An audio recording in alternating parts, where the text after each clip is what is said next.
స్తోత్రం రాజా, మహోన్నతుడా, మహోపకారి యేసునాథా, నీకే వేలాది వేలాది వందనాలు స్వామి.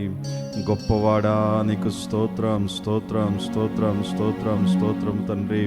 అద్వితీయుడా, ఆది సంభూతుడా, యేసు రక్షక, నీకే వందనాలు రాజా. ఈ సాయంకాలపు వేళ మరొకసారి తండ్రి నీ పాదాలు చెంత చేరి ప్రార్థించడానికి, నేను గణపరచడానికి మీరు మాకు ఇచ్చిన అద్భుతమైన సమయాన్ని బట్టి, ధన్యతను బట్టి నీకు వందనాలు రాజా. అయా పూర్ణ ఆత్మతో, పూర్ణ హృదయంతో, అయా పూర్ణ శక్తితో నేను ఆరాధించే ధన్యతను, భాగ్యాన్ని మాకు ప్రసాదించమని, జరగబోతున్న కార్యమంతా కూడా నీ నామానికి మహిమకరంగా మీరు జరిగించుకోమని, సమస్త మహిమ ఘనత ప్రభావము నీకే ఆరోపిస్తూ యేసయ్య అత్యున్నతమైన నామంలో అడిగి వేడుకొంచున్నాం పరమ తండ్రి, ఆమేన్. హల్లెలూయా. ప్రభు నామానికి మహిమ కలుగును గాక. మీరందరూ మాతో కలిసి ప్రభుని ఆరాధించవలసి మనం చేస్తాను. హల్లెలూయా.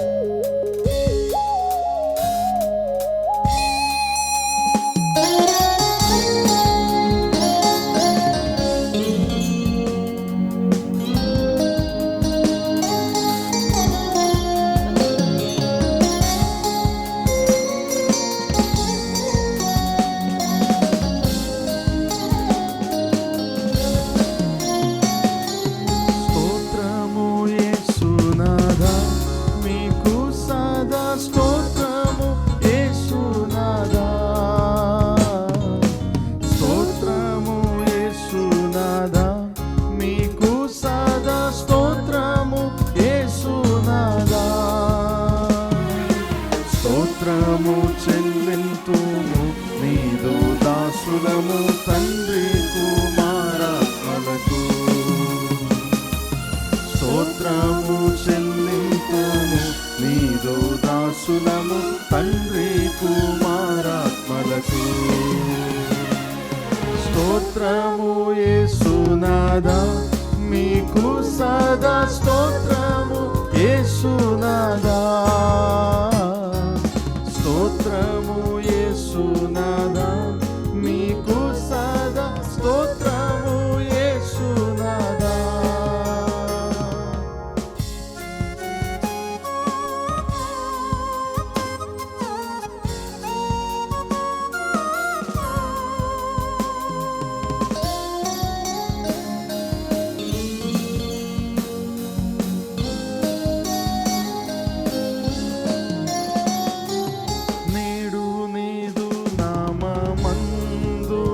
మేము చేరి స్తుతించునట్లు, నేడు నీదు నామమందున మేము చేరి స్తుతించునట్లు, చేసిన కృపకై నీకే నిరతం స్తోత్రము చేసేదము.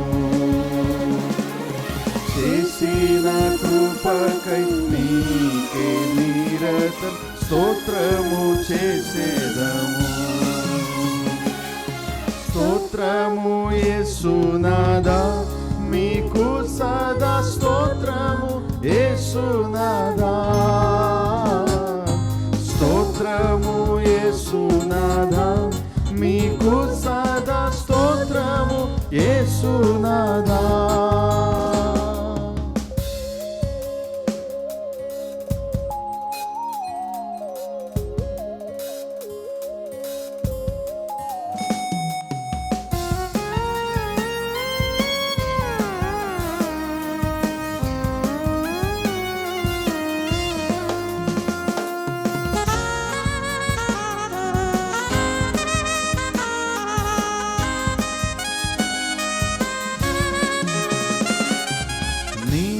రక్తధారచే కలిగిన సజీవనవ మార్గము, నీదు రక్తధారచే కలిగిన సజీవనవ మార్గము.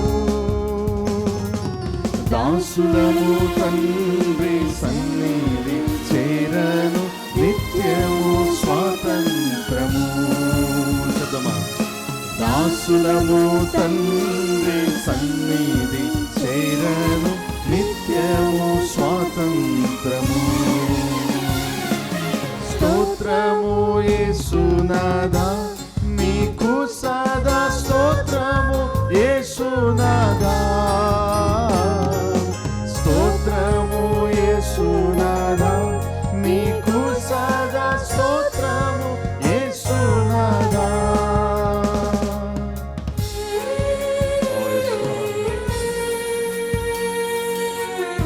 ఉన్నతమైన స్థితి ప్రభు మనకు అనుగ్రహించినందుకు ఉత్సాహంగా ప్రభుత్వం ఆయన చేసి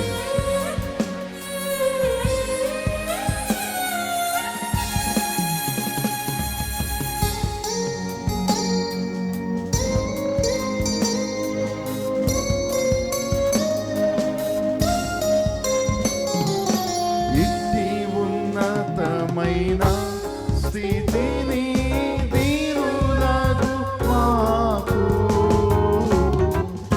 ఇట్టి ఉన్నతమైన స్థితిని దీనులకు మాకు. ఇంత దయతోడ ఇచ్చిన కృప మాకెంతయో ఆశ్చర్యము.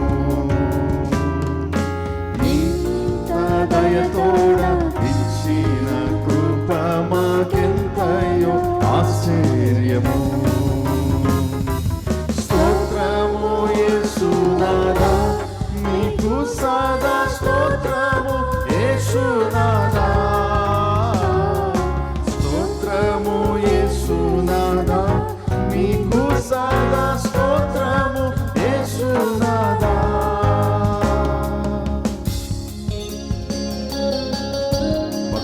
కదా అయ్యా, ఆకాశమందు నీవు తప్ప మాకెవరున్నారు, భూలోకంలో నీవు ఉండగా మాకేమీ అవసరం లేదు. ఎందుకంటే ఆయన మన జీవితానికి సరిపోయిన దేవుడు అయినాడు. ఉత్సాహాన్ని ప్రభుత్వం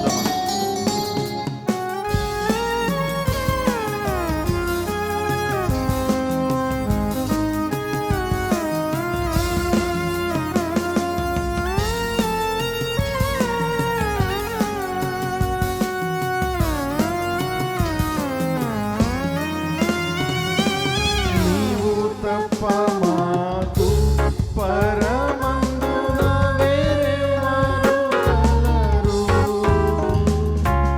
నీవు తప్ప మాకు పరమందున వేరెవరు కలరు. ఈ లోకములో నీవు తప్ప మాకు ఆదరణ ఎవరు. లోకము నీవు తప్ప మాకు ఆదరణ ఎవరు. స్తోత్రము యేసునాథా, నీకు సదా స్తోత్రము యేసునాథా. స్తోత్రము యేసునాథా, నీకు సదా స్తోత్రము యేసునాథా. స్తోత్రము చెల్లింతుము నీదు దాసులము తండ్రి కుమారాత్మలకు. స్తోత్రము చెల్లింతుము నీదు దాసులము తండ్రి కుమారాత్మలకు. స్తోత్రము చెల్లింతుము నీదు దాసులము తండ్రి కుమారాత్మలకు. హల్లెలూయా, హల్లెలూయా. నిరంతరము ఆయన మనం స్తుతించవలసిన వారమై ఉన్నాం. ఈ సాయంకాలపు వేళ పరిస్థితులు ఏ విధంగా ఉన్నా కూడా ఆయన స్తుతించడానికి దేవుడు ఇంకా మనకు ఒక మంచి అవకాశాన్ని ఇచ్చాడు. ఈ ఛాన్స్ మనం పోగొట్టుకోవద్దు. హృదయమార ప్రభుని మనం స్తుతిద్దాం. హల్లెలూయా, హల్లెలూయా. ఇంతకాలము మీరు కృపలో కాచిన దేవా, ఇకను కూడా మాకు తోడు నీడ నీవే కదా. దేవస్వామి ఇప్పటి వరకు మనల్ని కాపాడిన ఆ దేవుడు ఎక్కడి నుంచి కూడా మనతో ఉన్నాడు. ఈ అరణ్య మార్గంలో 40 సంవత్సరాలు మనకు తోడుగా ఉన్న దేవుడు ఈ శత్రు దేశముతో మనం పోరాటానికి వెళ్తున్నప్పుడు కూడా ఆయన మనతోనే ఉన్న దేవుడై ఉన్నాడు. హల్లెలూయా, హల్లెలూయా.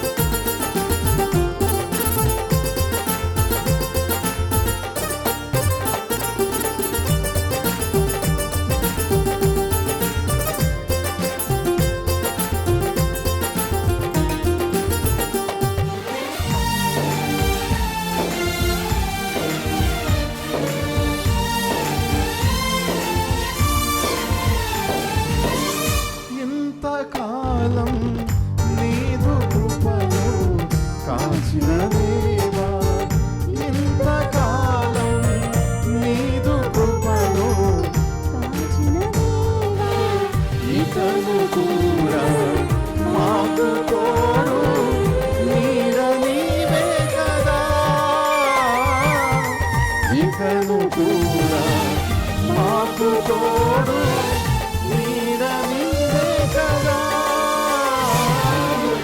ఇంతకాలం నీదు కృపలో కాచిన దేవా, ఇంతకాలం నీదు కృపలో కాచిన దేవా.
హల్లెలూయా.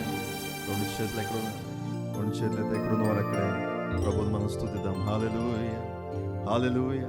ఇంతకాలము ఆయన మన ఎడల ఎన్నో కార్యాలు చేసిన దేవుడై ఉన్నాడు. ఇప్పటి వరకు మనకు సహాయం చేసింది ఆయనే.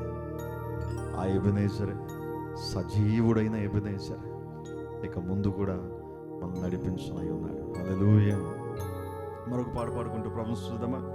ఇంతవరకు యెహోవా సహాయపడెను, ఇంతవరకు ప్రభువే నడిపించను.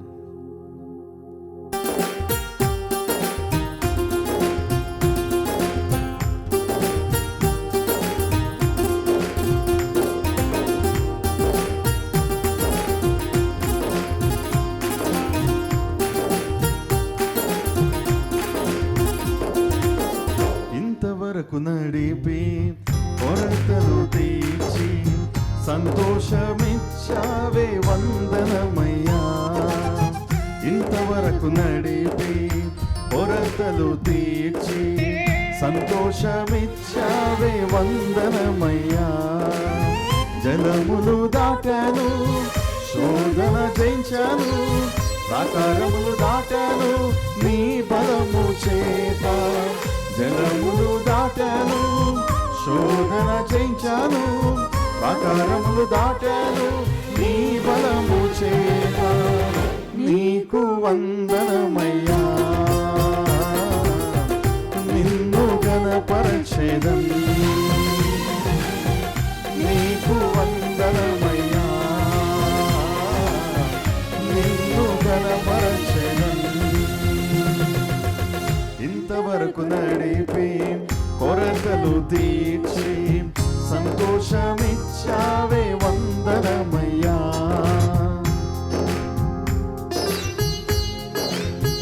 ఆపత్కాలమున నమ్మకమైన సహాయం ఆయనే. ఎలాంటి విపత్తు మనకు ఎదురైనప్పుడు కూడా మనం భయపడవలసిన అవసరం లేదు. నమ్మదగిన సహాయకుడు మనకున్నాడు. హల్లెలూయా.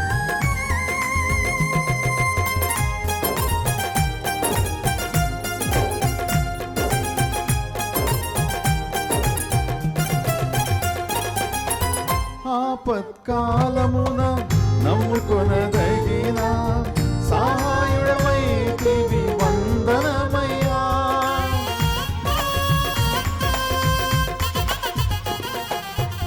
ఆపత్కాలమున నమ్ముకొనదగిన సహాయుడవైతివి వందనమయ్యా. నీకు వందనమయ్యా,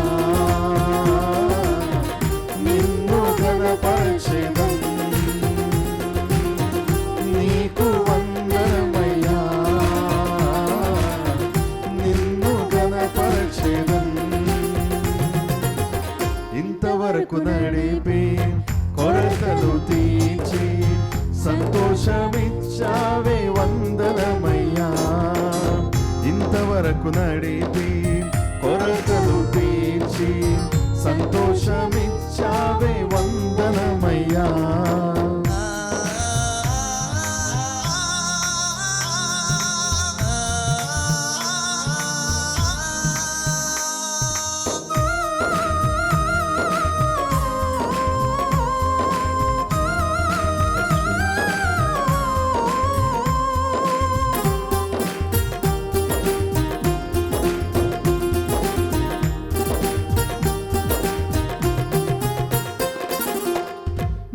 హస్తముతో ఆశీర్వదించి విస్తరింపజేసితివి వందనమయ్యా.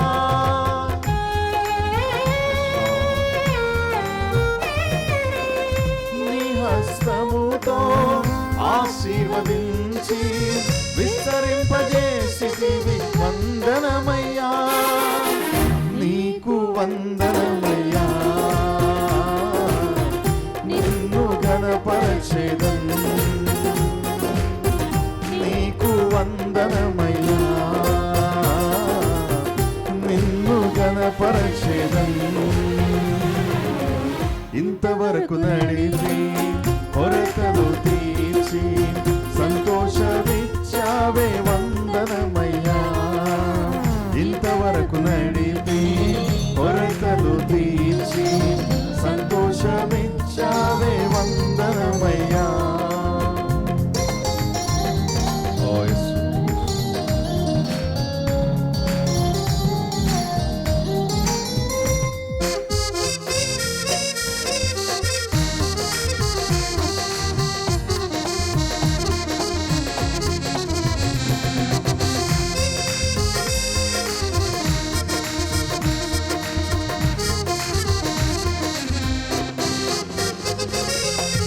అభిషేకమిచ్చి వరములనిచ్చి నీ పాత్రగా చేసితివి వందనమయ్యా.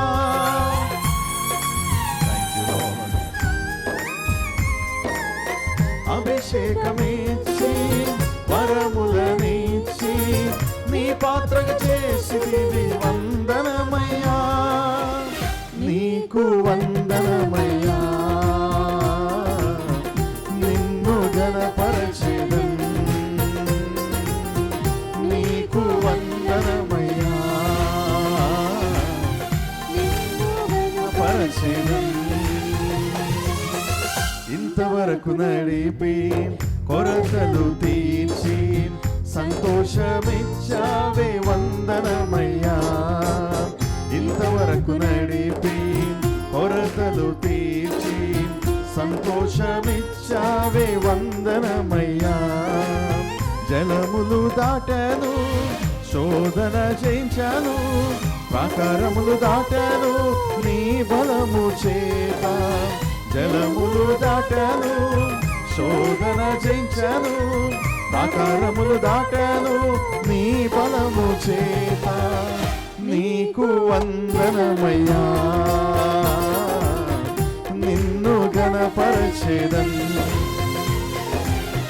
నీకు వందనమయ్యా, నిన్ను ఘనపరచెదన్. నీకు వందనమయ్యా, నిన్ను ఘనపరచెదన్. హల్లెలూయా, హల్లెలూయా, హల్లెలూయా. ఇంతవరకు నడిపి కొరతలు తీర్చిన ఆ దేవుడు ఇకను సజీవుడై ఉన్నాడు. ఆయన సజీవుడైన దేవుడు. మరణము ఆయనను సమాధిలో ఉంచలేకపోయింది. ఆయన తిరిగి లేచిన దేవుడై ఉన్నాడు. హల్లెలూయా. ఆయన ఈరోజు కూడా మనతో ఉన్నాడు. ఎన్నటెన్నటికీ మనతో ఉండే దేవుడై ఉన్నాడు ఆయన. హల్లెలూయా, హల్లెలూయా. రెండు చేతుల దేవుని స్తోత్రం ఒకసారి. హల్లెలూయా, హల్లెలూయా. ఆయన మనల్ని ఇప్పటి వరకు కాపాడటమే కాదు, రాందునాల్లో కూడా మనల్ని కాపాడే దేవుడై ఉన్నాడు. ఆయన చేసిన మేళ్లను మనం జ్ఞాపకం చేసుకునే కొలది మనలో ఒక నూతన ధైర్యం వస్తుంది. ఆయన ఇలాంటి అనేకమైన పరిస్థితుల్లో ఇప్పటికే మనం తప్పించున్నాడు. అప్పుడు ఆయన ఎంత శక్తిమంతుడై ఉన్నాడో ఈరోజు కూడా ఆయన అంతే శక్తిమంతుడై ఉన్నాడు. హృదయపూర్వకంగా ప్రభు కృతజ్ఞతాస్తులు తెలియజేద్దామా. హల్లెలూయా, హల్లెలూయా, హల్లెలూయా, హల్లెలూయా. Thank you Jesus. We love you, Lord.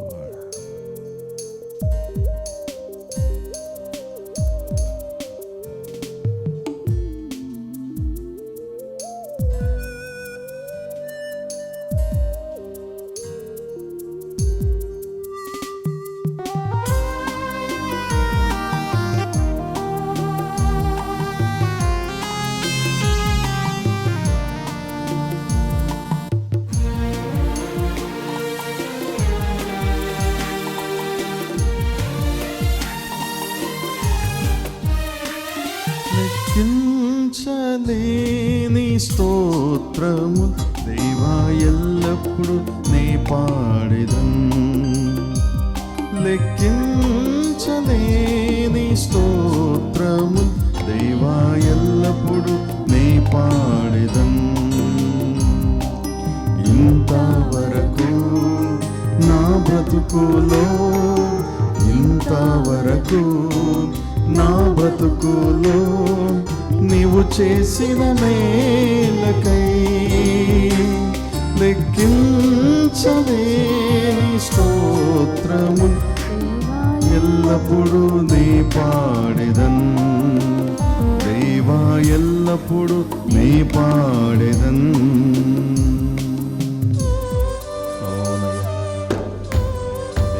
మేళ్ళ బట్టి నిరంతరం నేను స్తుతిస్తాను. Thank you Holi spirit.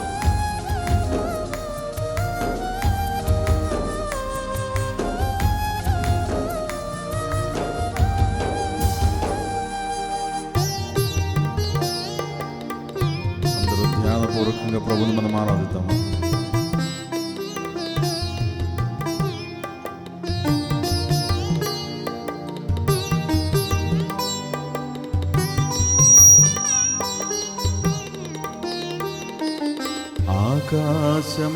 ఆకాశమాకాశము దాని క్రిందున్న ఆకాశము భూమిలో కనబడునవన్నీ దేవా నిన్నే పొగడును. ఆకాశమాకాశము దాని క్రిందున్న ఆకాశము భూమిలో కనబడునవన్నీ దేవా నిన్నే పొగడును. లెక్కించలేని స్తోత్రము దేవా ఎల్లప్పుడు నే పాడెదన్. లెక్కించలేని స్తోత్రము దేవా ఎల్లప్పుడు నే పాడెదన్.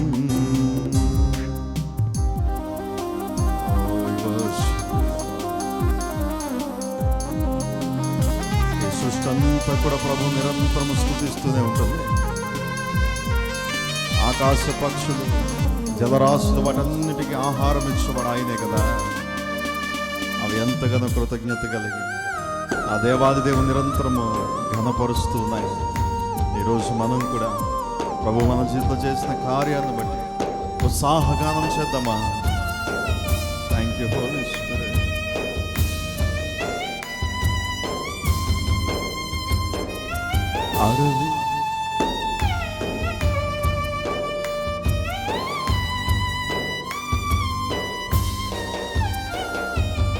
అడవిలో నివసించునవన్నీ చూడి గాలి మంచును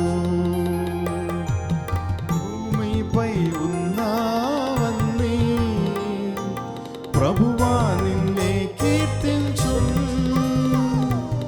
అడవిలో నివసించునవన్నీ చూడి గాలి మంచును భూమిపై ఉన్నవన్నీ ప్రభువా నిన్నే కీర్తించును. లెక్కించలేని స్తోత్రము దేవా ఎల్లప్పుడు నే పాడెదన్. లెక్కించలేని స్తోత్రము దేవా ఎల్లప్పుడు నే పాడెదన్.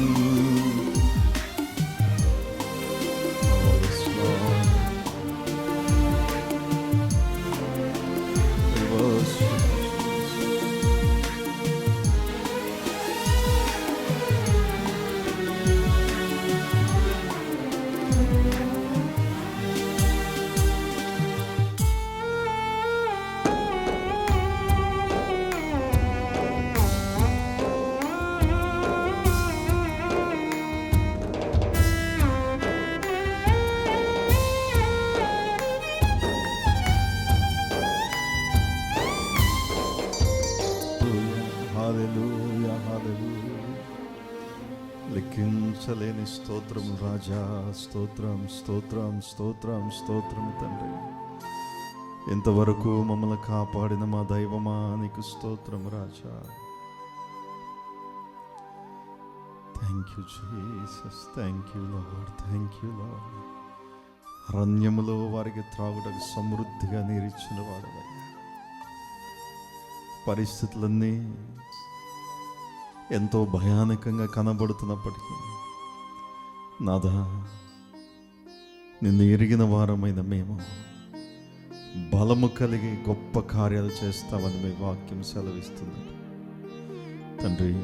ఈ రాత్రికాల సమయన మాతో ఏకీభవించి ఎంతమంది బిడ్డలైతే తండ్రి నీ వైపు చూస్తున్నారా, ప్రతి హృదయాన్ని మీరు దర్శించండి, ప్రతి హృదయాన్ని మీరు తాకండి అయ్యా. కృతజ్ఞతతో మా హృదయాలను నింపండి తండ్రి. ఇప్పటికే మీరు చేసిన కార్యములు మేము ధ్యానిస్తూ ఉంటే దేవా మాకు క్రొవ్వు మెదడు దొరికినట్లుగా ఉంది. ఓ నాదా, నూతన బలము, నూతన శక్తి, నూతన నిరీక్షణ ఈరోజు మా బిడ్డలందరికీ మీరు దయచేసిన దాన్ని బట్టి నీకు వందనాలు స్వామి. నూతన కార్యము కొరకు మమ్మల్ని సిద్ధపరుస్తున్నారని బట్టి నీకు వందనాలు రాజా. పాటల ద్వారా మహిమ పొందిన మా దేవ, వాక్య పరిచయ ద్వారా నీ నామానికి మహిమ తెచ్చుకోమని మమ్మల్ని అందరినీ మీ చేతులకు అప్పగించుకుంటా. సమస్త మహిమ ఘనత ప్రభావం నీకే ఆరోపిస్తూ యేసయ్య అత్యున్నతమైన నామములో అడిగి వేడుకొంచున్నాం పరమ తండ్రి, ఆమేన్. Praise Lord, praise Lord. ప్రభు నామానికి మహిమ కలుగుగాక. ఇప్పుడు వచ్చి మీ అందరూ కూడా నా హృదయపూర్వక వందనాలు తెలియజేస్తా ఉన్నా. మీ గృహాల్లో ఉన్నప్పటికీ కూడా మీరు మాతో కలిసి ప్రభుని ఆరాధించడం చాలా సంతోషాన్ని కలిగిస్తూ ఉంది. ఇప్పటి వరకు పాటల ద్వారా ప్రభు నామాన్ని ఘనపరిచాం. ఈ ప్రత్యేకమైన సమయంలో దేవుడు ఈ సృష్టిలో అనేకమైన గొప్ప వాటిని ఆయన సృజించాడు. వాటన్నిటిలో ఘనమైనదిగా ఉండాలి అని ఆయన ఆజ్ఞాపించిన ఒక సంగతి ఏంటో తెలుసా? వివాహం, కుటుంబ వ్యవస్థ. నరుడు ఒంటరిగా ఉండటం మంచిది కాదని వానికి సాటి అయిన సహాయమును సిద్ధపరుస్తానని ఆ రోజున ప్రభు మొదట అవ్వను ఎలా అయితే సిద్ధపరిచాడో ఆదాము కొరకు, ఈ రోజున ఇంతమంది ఆదాముల కొరకు ఇంతమంది అవ్వముల దేవుడు ఆయన సిద్ధపరిచాడు. ఆయన ఎందుకు కుటుంబ వ్యవస్థను నిర్ణయించాడో, లేదంటే కుటుంబ వ్యవస్థను ఏర్పరిచాడో ఆ సంగతిని గ్రహించగలిగిన వారందరూ కూడా ఆయన నిర్ణయించిన సంతోషాన్ని పొందుకొని హ్యాపీగా తమ జీవితాన్ని కొనసాగిస్తున్నారు.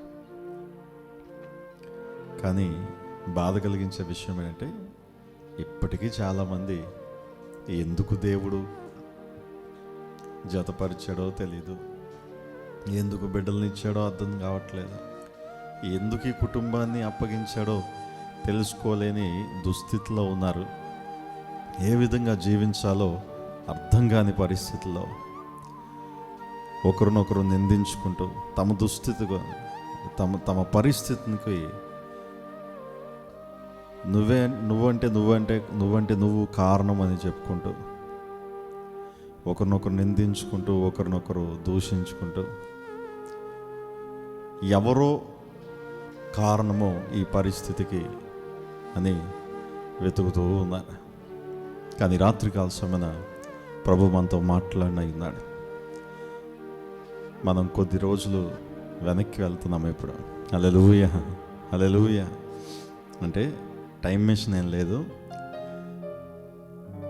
ఈ విలువైన వివాహ వ్యవస్థ గురించి దైవజనులు ఒక అద్భుతమైన ప్రసంగాన్ని బోధించారు కొద్ది దినాల ముందు.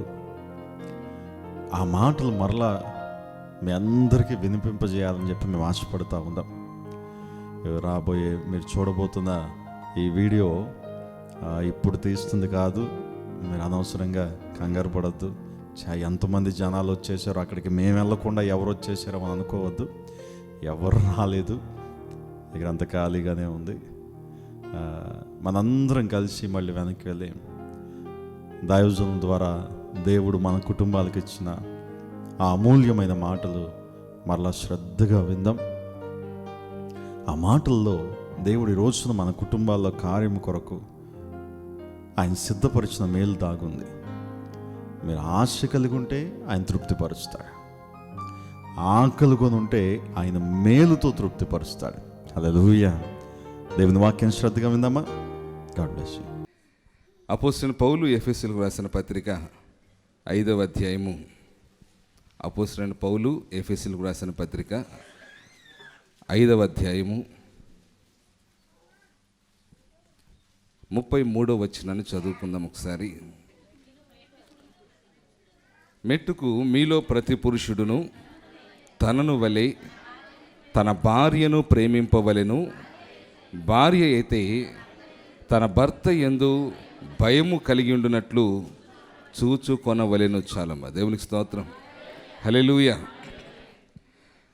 ఇప్పుడు దాకా దేవుని మనం స్తుతించాం. దేవుడు చూపినటువంటి ప్రేమను బట్టి, ఆయన సంఘ బిడ్డల మధ్యలో ఉంచిన ప్రేమ, కుటుంబంలో ఉంచిన ప్రేమను బట్టి ఈ వివాహం ఇంత ఘనంగా దేవుడే జరిగించాడు కనుక సమస్త మహిమ, ఘనత, ప్రభావములు ప్రభువైన యేసుకే చెల్లునుగాక. ఆమేన్. సరే, పెళ్ళి అయిపోయింది. వెనకడికి ఎవరు అన్నారు, తాంబూలాలు ఇచ్చేసాం తనువు సావండ్రా అని. అంటే ఆ మాటకు అర్థం ఏంటంటే, మేము చేయాల్సింది మేము చేసేసాం, ఇక మీరు తండ్రికి సావండి, ఇక మీకు ఇష్టం, మేము కలిపేసాం, మీరు ఏం చేసుకుంటూ నిలబెట్టుకుంటారో, చెడగొట్టుకుంటారో, పడగొట్టుకుంటారో అది మీ ఇష్టం అని. ఎందుకంటే ఈ లోక సంబంధులు ఎంతవరకు చేయగలుగుతారంటే, 1000 అబద్ధాలు ఆడైనా ఒక పెళ్లి చేసేయగలుగుతారు. ఇంటి నిండా అప్పులు చేసైనా కూడా ఒక పెళ్ళి చేయగలుగుతారు. కానీ ఆ వివాహ బంధాన్ని నిలబెట్టగలిగే శక్తి ఈ లోకంలో ఏ మనిషికి లేదు. ఎంత డబ్బులు ఉండొచ్చు, పేరు ప్రఖ్యాతులు ఉండొచ్చు, తెలివితేటలు ఉండొచ్చు, జ్ఞానవంతులై ఉండొచ్చు, ఎన్నున్నా కూడా కొన్నిసార్లు అవి పని చేయవు. అది మీకెలా తెలుసు పాస్టర్ గారు అని అంటే, అవి పని చేయట్లేదు కనుకనే ఇవాళకి కూడా చాలా బంధాలు విఫలమైపోతున్నాయి. విడాకుల దాకా వెళుతున్నారు. కొన్ని చట్ట ప్రకారంగా తీసుకుంటున్నారు, కొన్ని ఆ చట్టంతో పని లేకుండానే ఎవరి దారి అడు చూసుకుంటూ ఉన్నారు. ఎందుకంటే వాళ్ళు ఎవరి దగ్గర డబ్బులు లేక కాదు, పలుకుబడి లేక కాదు, పెద్ద మనుషులు దొరకక కాదు, తెలివితేటలు లేక కాదు. ఎందుకంటే ఆ వివాహ బంధాన్ని నిలిపి ఉంచే శక్తి మనుషుల దగ్గర లేదు. కారణం, వివాహ బంధాన్ని తయారు చేసిన వాడు మనిషి కాదు. వివాహ బంధాన్ని కలుగజేసిన వాడు, ఆరంభించిన వాడు సృష్టికర్త అయినటువంటి దేవుడే. హల్లెలూయా. సృష్టికర్త అయినటువంటి దేవుడే ఈ వివాహ బంధాన్ని ఏర్పాటు చేసి ఆయన ఆరంభించాడు. ఆదాము అడగల, డాడీ నాకు పెళ్లి చేయవా అని. దేవుడే ఆ వివాహాన్ని ఆయన సంకల్పానుసారంగా చేశాడు. ఆదాముకు తెలియని స్థితిని కలుగజేసి, గాఢ నిద్రను కలుగజేసి, అతని ప్రక్కటి ఎముకల్లో ఒక ఎముకను తీసి, ఆ ఎముకను స్త్రీగా నిర్మించి, ఆ స్త్రీని తీసుకుని వచ్చి, ఈమె నీకు భార్య అని చెప్పాడు. ఈమెను ఎప్పుడు చూడలేదే నేను అన్నాడు. ఈమె ఎక్కడి నుంచి వచ్చింది, ఏ ఊరు నుంచి వచ్చింది, ఏ ఊరు సంబంధం ఇది అని అడగల ఆదాము. ఎందుకంటే ఆదాముకు తెలుసు, నాలాంటి మనిషి ఇంకొకటి భూమి మీద ఎక్కడ లేడు. ఈమెను చూస్తే బయట వ్యక్తిలా కనిపించట్లేదు. అందుకు ఒక పాట పాడాడు, నా ఎముకలలో ఒక ఎముక, నా మాంసంలో మాంసము, ఇది ఈ నరుల నుంచి తీయబడింది గనుక ఇక మీదట నారి అనబడును అన్నాడు. తనకు అర్థమైపోయింది. ఎందుకంటే అప్పటికే చాలా రకాలైనటువంటి జీవరాశిని చూశాడు. ఆ జీవరాశులన్నిటినీ చూడగా అన్నిటికీ పేర్లు పెట్టాడు. కానీ ఇతనికి సాటి అయిన సహాయంగా ఏది కూడా కనిపించలా. అందుకని తనంతట తాను సెలెక్ట్ చేసుకుంటే జంతువులే దొరుకుతారు. దేవునికి స్తోత్రం. యవనస్తులు చెప్పండి గట్టిగా స్తోత్రం. మీకు మీరే సెట్ చేసుకుంటే ఏం దొరుకుతాయి? జంతువులు దొరుకుతాయి. అది పాము అవ్వచ్చు, కాటేసే పాము అవ్వచ్చు, నేను కుట్టి చంపే దోమ అవ్వచ్చు, నేను కాలు కింద వేసి తొక్కేసి ఏనుగు అవ్వచ్చు, దున్నపోతు కూడా కావచ్చు. లేదు, ఏ పని చేయని అడ్డగాడిదైనా కావచ్చు. దేవునికి స్తోత్రం. హల్లెలూయా. దేవుడు చూశాడు, అసలు వీడు ఏం చేస్తాడో చూద్దాం అని అన్ని రకాల జీవరాశుల్ని తన ఎదుటకు రప్పించాడట. కానీ ఎందరిని రప్పించినా వాటికి పేర్లు పెడుతున్నాడు తప్ప పాట పాడలే. దేవునికి స్తోత్రం. ఎందుకంటే గంట మోగల ఇక్కడ, అందుకే పాటలు రాలా. అన్నిటికీ పేర్లు పెడుతున్నాడు. కానీ చివరికి ఆ తండ్రికి అతడు చెప్పకనే చెప్పిన సంగతి ఏంటంటే, ఇవేవి కూడా నాకు సాటి అయిన సహాయము కాదు. అప్పుడు ఆ తండ్రి తనే బాధ్యత తీసుకొని ఒక చక్కని వివాహ వ్యవస్థను ఆ బిడ్డ జీవితంలో, లేక ఆదాము జీవితంలో నెరవేర్చాడు. అందుకని ఒక అద్భుతమైన వివాహంగా నాటి నుంచి నేటి దాకా, ఇప్పుడు కొన్ని వేల సంవత్సరాలు అయిపోయిన తర్వాత కూడా వివాహ వ్యవస్థ అనగానే ఆదాము అవ్వ దగ్గరికి వెళ్తున్నాం. నోవహ దగ్గరికి వెళ్ళలేదు, అబ్రహాం దగ్గరికి వెళ్ళలేదు, ఇంకోళ్ళ దగ్గరికి వెళ్ళలేదు. ఆదాము దగ్గర నుంచి వస్తాం. ఎందుకంటే ఈ వివాహ వ్యవస్థను ఆరంభించిన వాడు దేవుడే. దేవుడే. ఆయన ఆరంభించిన ఈ వివాహ వ్యవస్థలో ఏదైనా పొరపాట్లు వచ్చినప్పుడు మళ్ళా దాన్ని సరిచేయగలిగిన వాడు కూడా దేవుడే. అందుకని వివాహంలో ఎక్కువ ప్రాధాన్యత ఎవరికి ఇవ్వాలంటే దేవునికి ఇవ్వాలి. చాలాసార్లు వివాహంలో దేనికి ప్రాధాన్యతనిస్తారంటే డబ్బుకు ప్రాధాన్యత ఇస్తారు, లేకపోతే బంగారానికి ప్రాధాన్యత ఇస్తారు, వస్త్రాలకు ప్రాధాన్యత ఇస్తారు, అలంకారాలకు ప్రాధాన్యతనిస్తారు, లేకపోతే పేరు ప్రఖ్యాతులకు ప్రాధాన్యతనిస్తారు, మొహమాటాలకు ప్రాధాన్యతనిస్తారు. ఇంకా రకరకాల చాలా సంగతులు ఉన్నాయి. మనిషి యొక్క శరీరానికి ప్రాధాన్యతనిస్తున్నారు. ఎన్నిటికీ ప్రాధాన్యతనిచ్చిన ఉపయోగం లేదు. కానీ వివాహ బంధం విషయంలో దేవునికి ప్రాధాన్యతనిస్తే దేవుడు ఒక ఇద్దరి యవనస్తుల మధ్యలో సమాధానాన్ని కలుగజేస్తే ఆ బంధము చాలా గొప్పగా ఉంటుంది. హల్లెలూయా. ఎందుకంటే దేవునికి ప్రాధాన్యతనిచ్చినప్పుడు ఆయన పెద్దరికం తీసుకుంటాడు. ఆయన పెద్దరికం తీసుకుంటాడు. ఇద్దరు మేనళ్ళ పెళ్ళిళ్ళ విషయంలో చాలాసార్లు అక్కంటది, అంతెందుకు తమ్ముడు, మీకు భారం ఎక్కువైపోతుంది కదా, ఇప్పటికే భారం అవుతుంది, భారం ఎక్కువ అవుతుంది అంటే, నీ విషయం వరకు అది భారం కావచ్చు, కానీ మా మేనల్లుడు పెళ్ళి కదా, మరి మాకు తగ్గట్టుగా మేము చెయ్యాలిగా. మా చేతుల మీద జరిగించేటప్పుడు కొన్నిట్లో కొన్ని తగ్గించుకున్న సందర్భాన్ని బట్టి, అవకాశాన్ని బట్టి, లేదా పరిస్థితులను బట్టి అన్నీ తగ్గించుకోలేవు. ఎందుకంటే మాకు తగ్గట్టుగా ఉండాలిగా, దేవుడు మాకు ఇచ్చిన స్థితికి తగ్గట్టుగా ఉండాలిగా. మేము పెద్దరికం తీసుకున్నప్పుడు మా పెద్దరికానికి తగ్గట్లుగా అది జరగాలి కదా. అసలు నువ్వు ఊరుకో, నీకెందుకు, మేము చూసుకుంటాంలే, కానీ అంటూ ఉంటాం.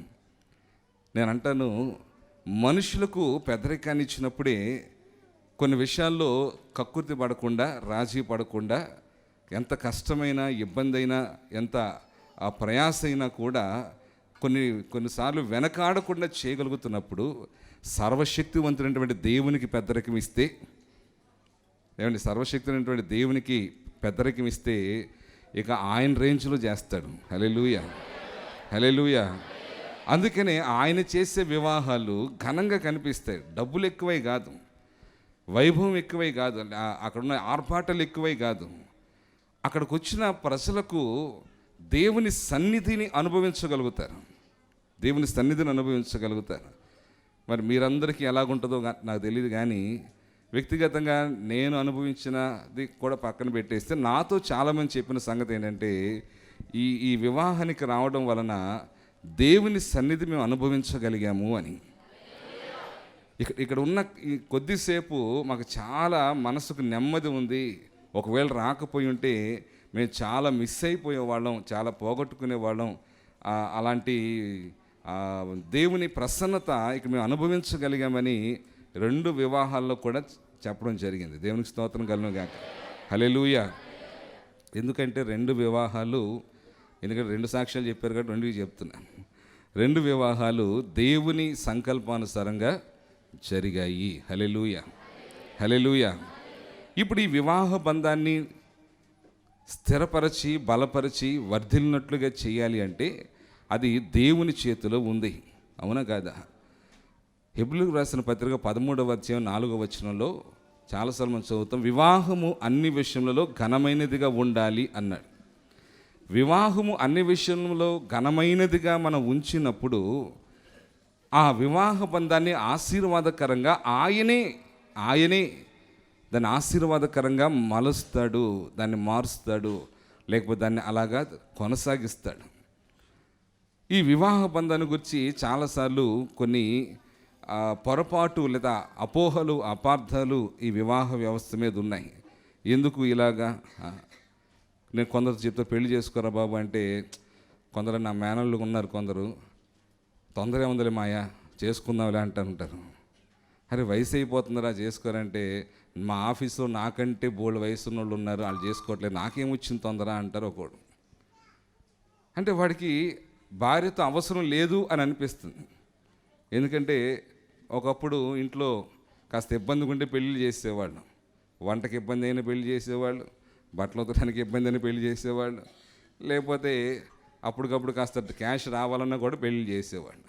ఇప్పుడు అన్నిటికీ ఆన్లైన్లో ఆర్డర్ పెడితే వచ్చేస్తున్నాయి. జొమాటో, స్విగ్గీ అయినా ఇంకేమో నాకు తెలియదు. నేను ఎప్పుడు ఆర్డర్ చేయలేదు, దేవునికి స్తోత్రం.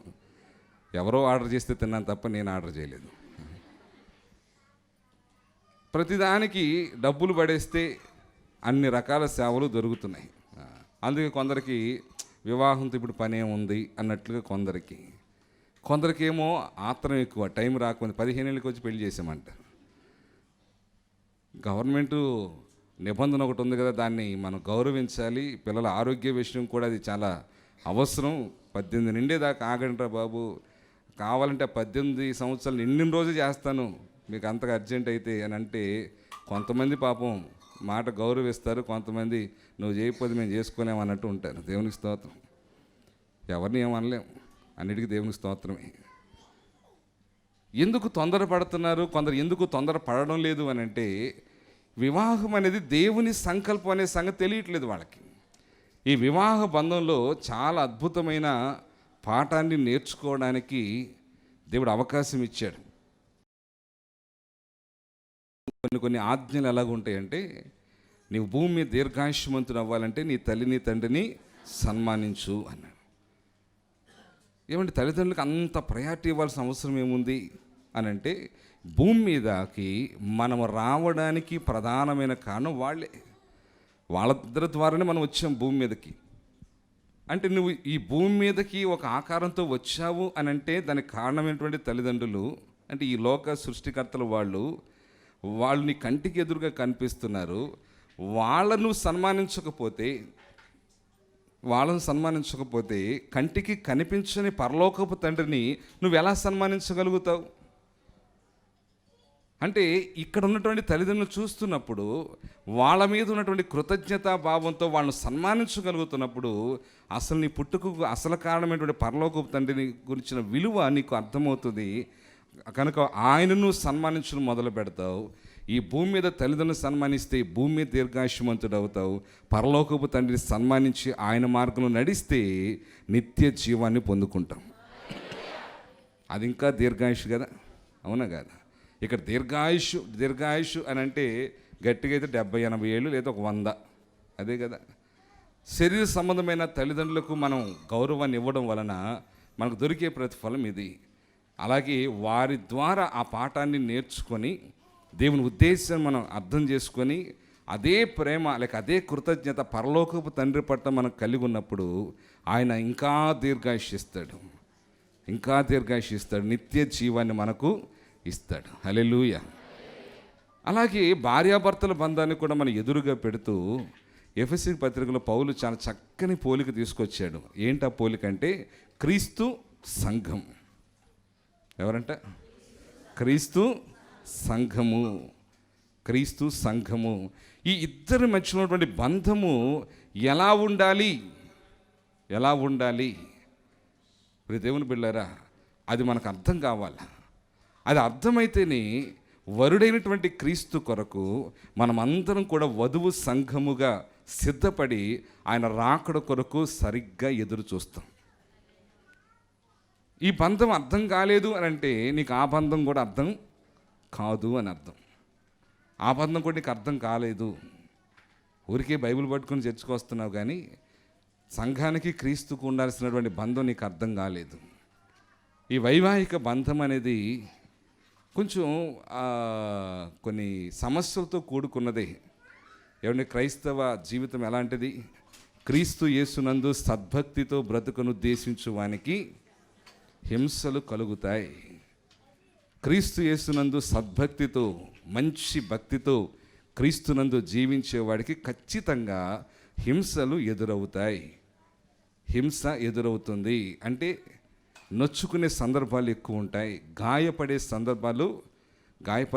సందర్భాలు ఎక్కువ ఉంటాయి, ఇబ్బంది పడే సందర్భాలు ఎక్కువ ఉంటాయి. ఎవరికి? క్రీస్తు యేసునందు సద్భక్తితో బ్రతకాలి అని అనుకునేవాడికి. పూలపానుపు కాదు భక్తి చేయడం అంటే. మనం నిత్య జీవాన్ని పొందుకోవాలంటే కొన్ని సవాళ్ళు మనం ఎదుర్కోవాలి. ఎలా ఎదుర్కొంటాం? ఎక్సర్సైజ్ దేవుడు మనకిచ్చాడు. ఏంటి ఎక్సర్సైజ్ అంటే, భార్యాభర్తల బంధాన్ని నీకు అందుబాటులోకి తీసుకొని వచ్చి, మీ ఇద్దరి బంధము ద్వారా మీ ఇద్దరు ఒకరినొకరు అర్థం చేసుకోవడం వలన, ఈ బంధాన్ని అర్థం చేసుకోవడం వలన క్రీస్తుకు సంఘానికి మధ్యనటువంటి బంధాన్ని నువ్వు ఇంకా సరిగ్గా అర్థం చేసుకోగలుగుతావు. నీవు ఉండాల్సిన రీతిలో నీవు ఉండగలుగుతావు. హల్లెలూయా. సరి అయినటువంటి సిద్ధపాటు కలుగుతుంది. ఇక్కడ రాయబడినటువంటి మాటను చూస్తే ఆ ముందు చాలా సంగతులు ఆ ఇద్దరి మధ్యలో పోలికను చెప్తూ చివరిగా ఒక మాట అంటాడు, మెట్టుకు మీలో ప్రతి పురుషుడును తనను వలె తన భార్యను ప్రేమించాలి, భార్య అయితే తన భర్త యందు భయము కలిగి ఉండునట్లు చూసుకోవాలి అన్నాడు. ఇదంతా వ్రాసే ముందు మెట్టుకు అన్నాడు. అంటే దిస్ ఈజ్ కంపల్సరీ, ఇది కనీస ధర్మం అని అర్థం. మెట్టుకు అనే మాటకు అక్కడ వాడిన సందర్భం ఏంటంటే, ఇది భార్యాభర్తల మధ్యలో ఇది కనీస ధర్మం. ఏంటి కనీస ధర్మం? ప్రతి పురుషుడు తనను వలె తన భార్యను ప్రేమించాలి. తనను వలె తన భార్యను ప్రేమించాలి. ఈ లోకంలో చాలా రకాల భక్తి మార్గాలు ఉన్నాయి. ఈ భక్తి మార్గాలన్నీ కూడా మనకు ఏం నేర్పిస్తాయి అంటే, బాగా భక్తి చేస్తే బోల్డ్ దీవెనలు వస్తాయి. బాగా భక్తి చేసి దేవుని ఇంప్రెస్ చేస్తే దేవుడు గారు ప్రత్యక్షమై, భక్త ఏమి నీ కోరిక అని అంటాడు. అప్పుడు ఈ భక్తాగ్రేసరుడు ఏదో కోరిక కోరతాడు. అది నెత్తిన పెట్టే హస్తం కూడా కావచ్చు. దానితో ఆయన తెప్పలు పడతాడు, ఇంకొన్ని అవతారాలు ఎత్తాడు. దేవునికి స్తోత్రం కలుగుగా. హల్లెలూయా. రకరకాలుగా ఉన్నాయి. కానీ ఈ క్రైస్తవ భక్తి నేర్పించే గొప్ప సంగతి ఏంటంటే, క్రీస్తును ఆరాధించేవారు, క్రైస్తవులుగా ఉంటున్న వారు క్రీస్తు వలె మారిపోతారట. ఎలా మారిపోతారండి? క్రీస్తు వలె మారిపోతారు. క్రీస్తులాగా ఎలా మారిపోతారు? క్రీస్తు నేను వేరు వేరు కదా, మీ ఇద్దరం ఒకటే. భార్యాభర్తల గురించి చెప్పేటప్పుడు ఇక ఇక వీరిద్దరూ భార్యాభర్తలని ప్రభుత్వం వారు నాకు ఇచ్చిన అధికారాన్ని బట్టి తండ్రి కుమార పరిశుద్ధాత్మ నామంలో వీరిద్దరిని భార్యాభర్తలుగా ప్రకటిస్తున్నాను. దేవుడు జతపరిచిన వారిని మనుషుడు వేరు చేయకూడదు. ఇక మీదట వీరిద్దరు ఏక శరీరం అనబడుదురు. పెళ్ళప్పుడు చెబుతుంటాంగా, విన్నారు ఎప్పుడైనా? మనం ఎక్కడంటే భోజనం ఆడవాళ్ళు ఉంటాం కదా.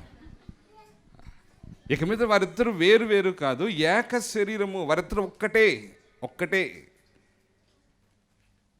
క్రీస్తును వెంబడిస్తున్న మనము, క్రీస్తు మనము వేరు వేరు కాదు, ఒక్కటే. అందుకే ఆ బంధాన్ని, భార్యాభర్తల బంధాన్ని, ఆ బంధాన్ని రెండు పోల్చి చూపడానికి గల కారణం ఏంటంటే, ఈ రెండిట్లో ఒకటి అర్థమైతే రెండోది ఆటోమేటిక్గా అర్థమైపోద్ది. అంటే భార్యాభర్తల మధ్య ఉండాల్సిన బంధం అర్థమైతే ఆ బంధం ఈజీగా అర్థమైపోద్ది. లేదు, ఆ బంధం నీకు అర్థమైతే ఈ బంధం ఇంకా సులువుగా అర్థమైపోతుంది. ఏంటి బంధం? క్రీస్తు సంఘము వేరు వేరు కాదు, వీరిద్దరు ఒకటే. వీరిద్దరు ఒకటే. వీరిద్దరు ఒకటేగా ఎలాగవుతారు అని అంటే, ప్రతి పురుషుడు తనను వలె తన భార్యను ప్రేమించాలి. క్రీస్తు సంఘాన్ని ఎలా ప్రేమిస్తున్నాడు? ఇది మనందరికీ తెలుసుకోవలసినటువంటి సంగతి. నిన్ను ఎలా ప్రేమించాడు క్రీస్తు? ఏమండి, ఇప్పుడు ఒక్కొక్కరు మైక్ ఇచ్చి సాక్ష్యం చెప్పమంటే మీరు చెప్తారా లేదా? క్రీస్తు మిమ్మల్ని ఎలా ప్రేమించాడు చెప్పగలరా? ఎంతమంది చెప్పగలరు? అంటే ఒక ఆర్డర్ చెబుతారా? ఇలా చెప్తాలా? నేనైతే అంత చెప్పగలను. మీరు చెప్పగలరా? క్రీస్తు ఎంత ప్రేమించాడమ్మా అని అంటే ఎంతసేపు అని చెప్పగలం? అందుకని ఒక్క మాటలో చెప్తాం, నా కోసం ప్రాణం పెట్టిన నా ప్రియుడైన, నన్ను రక్షించడం కోసం, నేను నరకానికి వెళ్లకుండా నేను మోక్షానికి, ఆయన ఉండే చోటికి నేను రావడం కోసం, ఆయనతో కలిసి యుగయుగాలు బ్రతకడం కోసం ఆయన తన ప్రాణాన్ని నా కోసము అర్పించాడు. తన ప్రాణాన్ని నా కోసం అర్పించాడు. ఇప్పుడు దీన్ని కొంచెం నేను మార్చి చెప్తాను, అంటే కొంచెం ఇంకా వివరంగా చెప్తాను, అర్థం చేసుకునే ప్రయత్నం చేస్తే. క్రీస్తు ఎక్కడున్నాడు? ఆయన దేవుని కుడిపార్శ్వమున ఉన్నాడు, పరలోకంలో ఉన్నాడు, స్వర్గంలో ఉన్నాడు. పరలోకంలో ఉన్నటువంటి క్రీస్తు ఇప్పుడు మనలను తనతో పాటు ఉంచడానికి, మనలను తనతో పాటు కలిసి బ్రతికేలా చేయడానికి ఆయన వెల చెల్లించాడు. ఆయన వెల చెల్లించాడు. ఆ వెలలో ఏమేమి ఉన్నాయి? శ్రమ ఉంది, అవమానం ఉంది. ఉందా లేదా? ఆయన అవమానించారా లేదా? శ్రమ పెట్టారా లేదా? ఏమండి, ఎగతాళి చేశారా లేదా? ముఖం మీద ఉమ్మూసారు.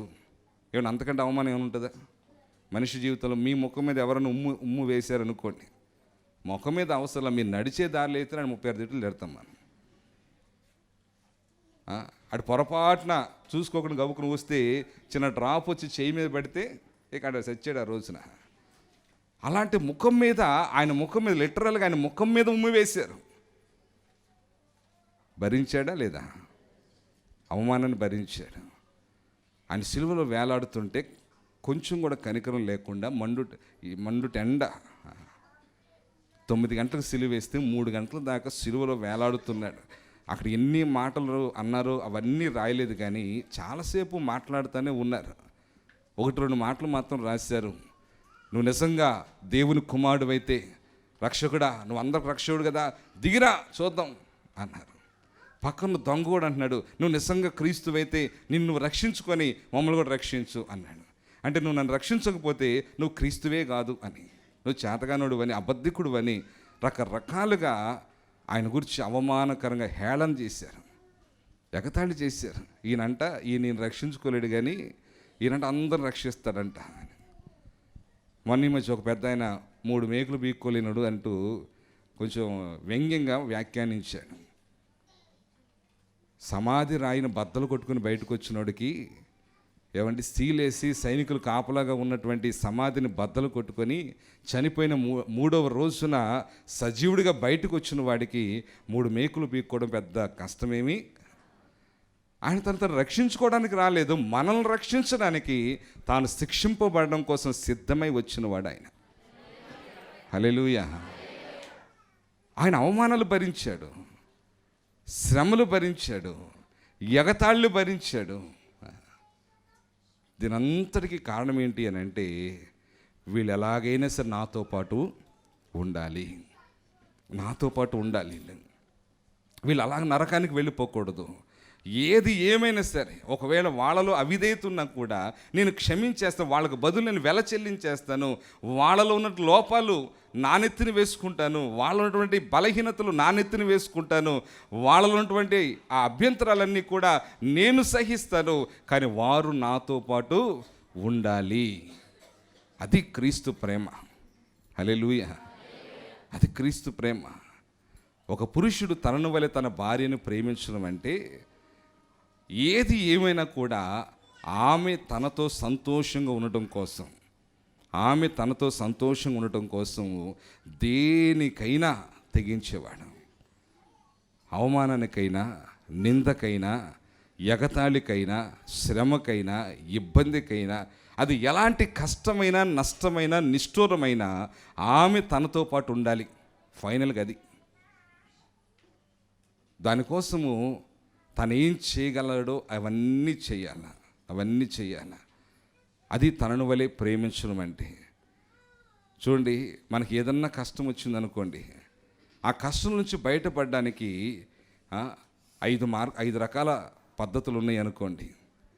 ఎన్ని పద్ధతులు ట్రై చేస్తాం మనం? చెప్పండి. 5 మార్గాలు ఉన్నాయి. ఎన్ని మార్గాలు ప్రయత్నం చేస్తారు? ఒక మార్గం ప్రయత్నం చేశారు, కుదరలా. 2వది చేశారు, అవ్వలేదు. 3వది చేశారు, అప్పుడు అవ్వలేదు. 4వ దానికి వెళ్తారా? ఇంకేం చేస్తాను, ఆగిపోతారా? వెళ్తాం 4వ దానికి, అది ఫెయిల్ అయిపోయింది. 5వ దానికి వెళ్ళమా? ఎందుకు అంటే, మనకు తెలిసి ఏ మార్గం ఉన్నా కూడా దాన్ని ఉపయోగించుకోకుండా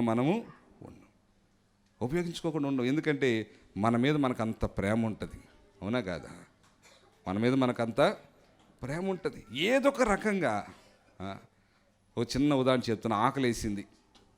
ఆకలేసింది, మటన్ దమ్ బిర్యానీ ఉందో లేదో చూస్తాం, దొరకలా. కనీసం చికెన్ దమ్ బిర్యానీ చూస్తాం, అది దొరకలా. పోనీ ప్లెయిన్ బిర్యానీ, అది దొరకలా. అన్నం కూర, అది దొరకలా. ఏమండి, నీళ్ళ చారు, అది దొరకలా. ఇంతేలని వదిలేస్తారా? ఇంకొన్ని ఆప్షన్స్ ఏమన్నా ఉన్నాయా? ఏంటిది? మజ్జిగ ఉంటే తాగుతాం, టీ ఉంటే తాగుతాము. మజ్జిగ టీ కూడా లేవు, పాలు లేవు, తొడేలా. మంచినీళ్ళైనా తాగమా? అంటే మంచినీళ్ళు దొరుకుతాయిగా. అంటే కనీసం మన ఆకలి తీరడానికి ఎంతో కొంత మార్గం ఉంటుంది, అంతకంటే మంచి మార్గాలు చాలా ఉండొచ్చు. అవన్నీ కూడా ఫెయిల్ అయిపోయినా కనీసం ఒక మార్గం ఖచ్చితంగా ఉంటుంది. ఒక పురుషుడు తన భార్యను ప్రేమించి తనతో పాటు నివసించేలాగా, తనతో పాటు సంతోషంగా జీవించేలాగా చేయడానికి ఎన్నో మార్గాలు ఉండొచ్చు, ఎన్నో ఫెయిల్ అయిపోవచ్చు, కానీ కనీసం ఒక మార్గం ఖచ్చితంగా ఉంటుంది. ఓపికగా ఆ మార్గం వరకు రావాలి. ఆ మార్గం వరకు వచ్చి ఆమెను ప్రేమించగలిగితే నువ్వు చచ్చేదాకా నీ వెనకాల ఉంటుంది ఆమె. ఈ లోక జీవితం అంతా కూడా ఆఖరి క్షణం వరకు ఆమె నీతో పాలిభాగస్తురాలు అవుతుంది. హల్లెలూయా. పేతురు చెప్పాడు కదా, పురుషులారా మీ భార్యలు జీవమనే కృపావరంలో మీతో పాలిభాగస్తులై ఉన్నారు. మీ పార్ట్నర్స్ వాళ్ళు ఎప్పటిదాకా అంటే నీ కంఠంలో ప్రాణం ఉన్నంత వరకు నీతో పాటు వాళ్ళు ఉండాలి. అలా ఉంచేలాగా ప్రేమించాలి. దేవునికి స్తోత్రం. హల్లెలూయా. క్రీస్తు సంఘం కోసము ఆయన ఏం చేయాలో అన్నీ చేశాడు. చేసేసి ఆయన వెళ్ళిపోయి అక్కడితో ఆపేలా తన శిష్యులను కొంతమంది తయారు చేసి, మీరు బూదిగంతం వరకు వెళ్ళి నాకు సాక్షులుగా ఉండండి, సర్వ సృష్టికి సువార్తను ప్రకటించండి అని ఈరోజు వరకు కూడా ఇంకా మారుమూల ప్రాంతాలకు అనేక మంది దైవజనులను, దైవబిడ్డలను ప్రేరేపించి తీసుకెళ్తున్నాడు. ఎందుకు? ఇంకొక అవకాశం. ఒక 30-40 సంవత్సరాల క్రితం దేవుణ్ణి నమ్ముకోవడం అంటే చాలా కుటుంబాలతో పెద్ద పాపంలాగా ఎంచబడేది. అవునా కాదా? ఏమిటి ఆ రోజున చాలామంది అనుకుండొచ్చు, అమ్మో ఇలాంటి విగ్రహార్థికులు ఏం మారుస్తాం, ఇలాంటి భయంకరమైన పాపుల్ని ఏం మారుస్తాం, ఇలాంటి భయంకరమైన వ్యసనాలను ఉన్న వాళ్ళని ఏం మారుస్తాం, ఇలాంటి మూఢనమ్మకాలు ఉన్న వాళ్ళని ఏం మారుస్తాం అని అనుకొని ఆ రోజుతో సువార్త ప్రకటించి ఆపేసి ఉన్నట్లయితే 30 ఏళ్ల లోపు రక్షణ పొందిన వాళ్ళు ఎంతమంది ఉన్నారు ఇక్కడ? 30 ఏళ్ళ లోపు మేము బాప్తీసం తీసుకొని 30 సంవత్సరాలు కూడా ఇంకా కాలేదని అన్నవారు నాకులా చేయదు చూపించండి. మిగిలిన 30 కంటే ఎక్కువేనా మీ అనుభవం? ఇప్పుడు ఈ చేతులు ఎత్తిన వాళ్ళందరి పరిస్థితి ఏంటి? 30 సంవత్సరాల క్రితం మనకి ఏ దారి లేదు సువార్త ప్రకటించడానికి అని అనుకొని ఉంటే ఇవాళ మన ఎవ్వరికి రక్షణ లేదు. కానీ క్రీస్తు సంఘాన్ని ఎంత ప్రేమించాడనంటే ఆయన ఇంకా అవకాశాల కోసం చూస్తూనే ఉన్నాడు. ఈ సంవత్సరం కూడా, ఈ 2020 సంవత్సరంలో కూడా బాప్తీసాలు పొందిన వాళ్ళు ఉన్నారు. అవునా? హల్లెలూయా. నేను ఇచ్చాను, 2020 సంవత్సరంలో బాప్తీసాలు ఇచ్చాను నేను. ఇప్పుడు దేవుని బిడ్డలారా, క్రీస్తు సంఘాన్ని ప్రేమించడానికి ఉన్న ఏ అవకాశాన్ని కూడా వదులుకోవట్లేదు. పేతురు రాసిన 2వ పత్రికలో అంటాడు, కొందరు అనుకుంటున్నట్లుగా ఆయన ఏదో చేతకాని వాళ్ళగా ఆలస్యం చేయట్లా రెండోసారి రావడానికి. ఆయన ఇంకా కొంచెం ఆలస్యం చేస్తే ఇంకొంతమందిని రక్షించుకుంటాను కదా, ఇంకొంతమందిని రక్షించుకోవచ్చు కదా అనే ఆశతో ఆయన ఇంకా ఆలస్యం చేస్తున్నాడు. కానీ ఆయన తన వాగ్దానాన్ని నెరవేర్చలేని వాడు కాదు. ప్రతి పురుషుడు తన భార్యను అలాగే ప్రేమించాలి. తనను వలె అంటే తనను క్రీస్తు ఎలాగ ప్రేమించాడో అలాగ ప్రేమించాలి అని. హల్లెలూయా. అర్థమైన పురుషులు దేవుని స్తోత్రం చెప్పండి. కొందరికి అర్థం కాల, అర్థమైనా అర్థం కానట్టు ఉంటారు, మళ్ళీ అర్థమైతే ప్రేమించాల్సి వచ్చుద్దేమో అని. హల్లెలూయా. క్రీస్తు తనను ఎలా ప్రేమించాడో ప్రతి పురుషుడు తన భార్యను అలాగ ప్రేమించాలి. హల్లెలూయా. ఆ కింద ఇంకో మాట ఉంది, భార్య అయితే తన భర్త యందు భయము కలిగి ఉండినట్లు చూసుకోవాలి. భార్య తన భర్త యందు భయం కలిగి ఉండాలి. భయం కలిగి ఉండేటట్లుగా చూసుకోవాలి. ఆ ముందు వచ్చిన అన్నీ కూడా అక్కడ ఒక పోలిక చూపించాడు. ఇందా చెప్పిన పోలిక అది. క్రీస్తు సంఘమును ఎలా ప్రేమించాడో భర్త భార్యను ఎలా ప్రేమించాలి. సంఘము ఎలాగైతే క్రీస్తుకు అన్ని విషయాల్లో లోబడి ఉంటుందో అలాగన ప్రతి భార్య తన భర్తకు అన్ని విషయాలలో లోబడి ఉండాలి. అన్ని విషయాల్లో లోబడాలంటే ఇదిగో నువ్వు ఏదైనా చెప్పు చేస్తాను, కానీ నా అకౌంట్ నెంబరు నా పాస్వర్డ్ మాత్రం అంటే అన్ని విషయాలంటే అన్ని నిజంగా అన్నీనా కొన్నేనా? మీరే చెప్పాలి. చెప్పండి అమ్మా, పెళ్ళైన తల్లులారా.